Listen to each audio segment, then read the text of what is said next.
नमस्कार, आपका स्वागत है ASTV 24 न्यूज नेटवर्क में। हम लाते हैं तेज, सटीक और निष्पक्ष समाचार हिंदी, इंग्लिश और बंगाली भाषा में।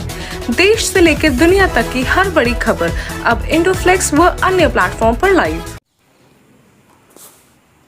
৬৫ বছর বয়স পর্যন্ত চাকরিতে বহাল রাখার দাবিতে সোমবার কোচবিহার পৌরসভার ৮৩ জন অস্থায়ী কর্মীর পক্ষ থেকে পৌরপতি দিলীপ সাহার কাছে একটি ডেপুটেশন জমা দেওয়া হয়। কর্মীদের দাবি ২০২২ সালে তৎকালীন পৌর বোর্ডের সিদ্ধান্ত অনুযায়ী অস্থায়ী কর্মীদের ৬৫ বছর পর্যন্ত কর্মরত রাখার নির্দেশ ছিল। সম্প্রতি ১৩৫ জন অস্থায়ী কর্মীকে কাজ থেকে অব্যাহতি দেওয়া হয়, যার মধ্যে ৬০ বছর পূর্ণ হওয়ায় ৮৩ জন কর্মী কর্মচ্যুত হন। সেই প্রেক্ষিতেই পূর্ববর্তী বোর্ডের সিদ্ধান্তের অনুলিপি সংযুক্ত করে পুনর্বহালের আবেদন জানানো হয়। ডেপুটেশন গ্রহণ করে পৌরপতি দিলীপ সাহা বিষয়টি গুরুত্ব সহকারে বিবেচনা করে প্রয়োজনীয় পদক্ষেপ নেওয়ার আশ্বাস দিয়েছেন। এখন পৌরসভার চূড়ান্ত সিদ্ধান্তের দিকেই তাকিয়ে রয়েছেন সংশ্লিষ্ট কর্মীরা। এই ঘটনার পরবর্তী সমস্ত আপডেট এবং সংশ্লিষ্ট খবর নিয়ে আপনাদের সঙ্গে থাকবে ASTV 24। আমরা চেয়ারম্যানের সঙ্গে বিষয় করলাম। কয়েকদিন আগে একটা হঠাৎ অর্ডারের মাধ্যমে আমরা দেখতে পেলাম যে ১৩৫ জন পৌরকর্মীকে, অস্থায়ী পৌরকর্মীকে তাদের কাজের থেকে বাদ দেওয়ার একটা চক্রান্ত চলছে, এরকম একটা অর্ডার আসছে। তো সেই পরিপ্রেক্ষিতে ১৩৫ জনের মধ্যে আছে ৮৩ জন যারা ৬০-এর ঊর্ধ্ব। তো আমাদের গত ৩১/১২/২০২২ একটা অর্ডারের মাধ্যমে বিগত এই বোর্ডেই তখন চেয়ারম্যান ছিলেন শ্রদ্ধেয় রবীন্দ্রনাথ ঘোষ মহাশয়। সেই সময় একটা সিদ্ধান্ত হয় বোর্ডে যে অস্থায়ী কর্মী যারা আছে ডেলি ওয়াইজ, তারা ৬৫ বছর বয়স অবধি কাজ করে।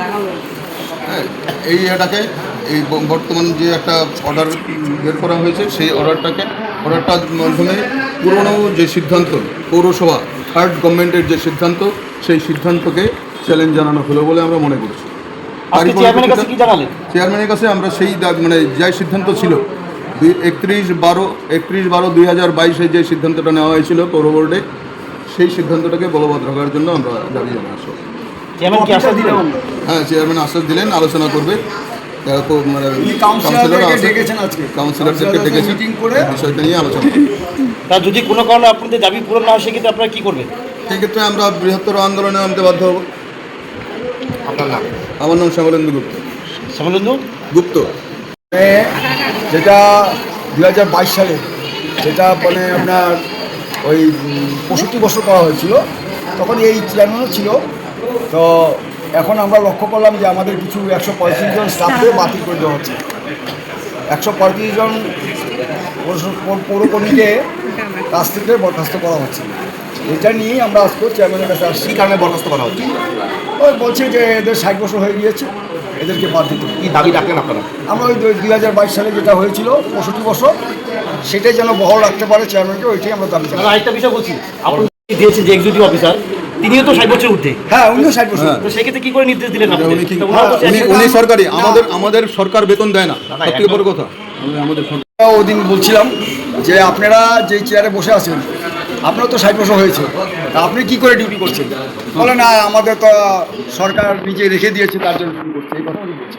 তো এটা কি মনে হচ্ছে সরকার ওদেরকে রেখে দিয়েছে, আপনাদেরকে বাদ দিতে বলেছে, এরকম ব্যাপার? হ্যাঁ, ওইটাই আমরা চাচ্ছি যে আমরা দরকার পড়লে এখানে যদি সমাধান না হয়, তাহলে যিনি উত্তরবঙ্গ উন্নয়ন মন্ত্রী আছেন, আমরা তার কাছে যাব শিলিগুড়িতে, ওনার সাথে কথা বলবো যে আমাদের কেন বাদ দেওয়া হচ্ছে। আপনার নাম? Khokon Ghosh. For more updates, continue watching ASTV 24.